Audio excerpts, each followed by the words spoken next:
On August 16th, 2021, 2 days after Ohio State's first preseason scrimmage, Ryan Day came in and told us that C.J. Stroud had separated in the quarterback competition, which we already kind of had a feeling he had already done, even going back to the spring that year.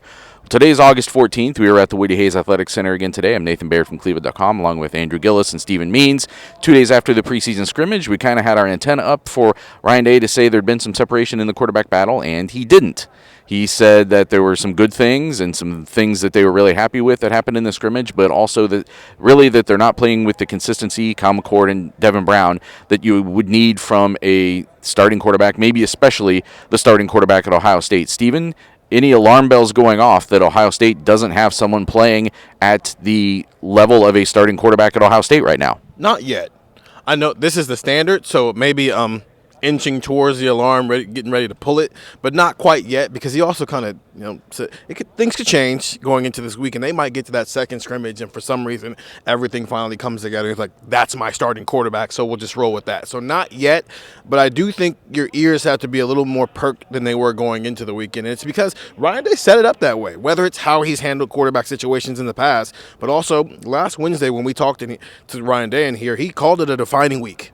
And that wasn't just about quarterbacks, but it starts with quarterback before you name another position.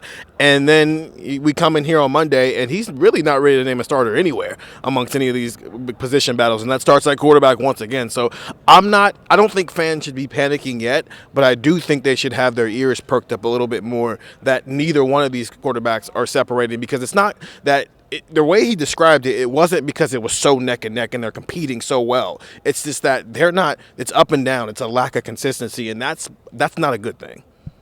Ryan Day went into a lot of specificity, actually, about how Saturday's scrimmage was structured, what they did with the quarterbacks, and how they performed in those categories. So I'm going to write about that for cleveland.com/OSU. You can listen to it on Buckeye Talk later. We'll probably talk in some detail about that.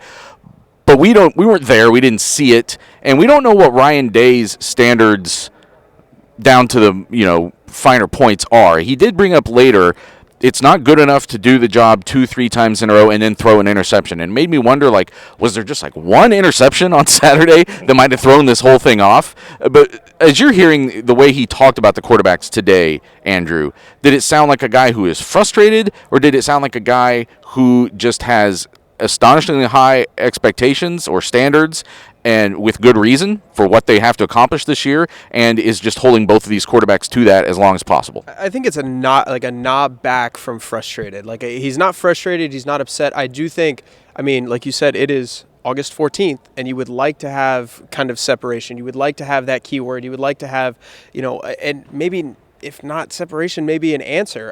What's the difference between a watch and a warning? Like a thunderstorm watch and a warning? I think a watch is things might be happening. A warning is it's happening. A warning is it's happening. Correct. Okay, so a watch then. We are at watch. We're not at warning. We are at watch. We are at that time where it's like Steven said, you're not there, but the ingredients are there for something that fans should be worried about maybe in a week or two. So you're not there yet. I just think he didn't, like I said, he didn't seem frustrated. He didn't seem, overly angry about it. But the thing that jumped out to me when he was talking was somebody asked him a question, is this a great quarterback battle where you have two guys just going at it and they're both so great?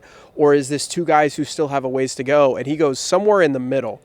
And that's not where you would like to be at this point of fall camp. Now, at Ohio State, you look at the running backs, you look at the receivers.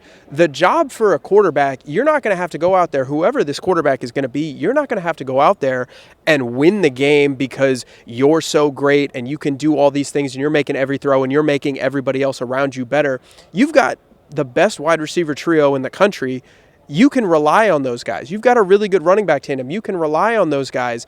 And I think that that's what you want. You want guys who aren't going to make mistakes. You want guys who are going to do what they're supposed to do, make the correct reads, make the simple plays. And it just sounds like they're not getting that right now with consistency. And I think that the frustration thing, I don't know if it's frustration, but there definitely maybe is a level of annoyance there that they haven't had that yet.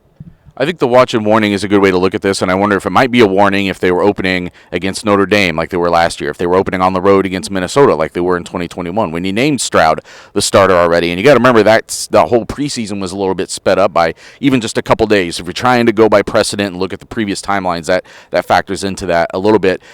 We were all, again, on watch, not to use that term again, we were all ready to hear the S word today. Instead, we got the C word, which is consistency. And that, I think, was the thing that maybe there is a little bit frustration from Day there, because he said later, we're not asking them to make the extraordinary plays. That's not what is deciding this quarterback decision in his mind. It's who's making the routine look routine, who's taking care of the ball. Like, those sort of things are not happening with the consistency that Ryan Day wants. We've seen a couple of instances of that in the practices, the 2 practices that we've been able to watch. So I think that's just something that they have to work out and refine here in the next couple of weeks. But as I've said before, to me, it doesn't come down to who wins the quarterback job. It comes down to what does the guy do who wins the quarterback job, and that still seems to be the bigger question, really, for what is going to happen with Ohio State's season. A lot more talk about this on Buckeye Talk, wherever you can find podcasts, and get the text, 614-350-3315. This was a super, super newsy day, press conference that we maybe weren't really expecting this much news coming out of the press of the scrimmage on Saturday, and everybody was getting it straight to their phones as soon as it came out of Ryan Day's mouth from us at Buckeye Talk.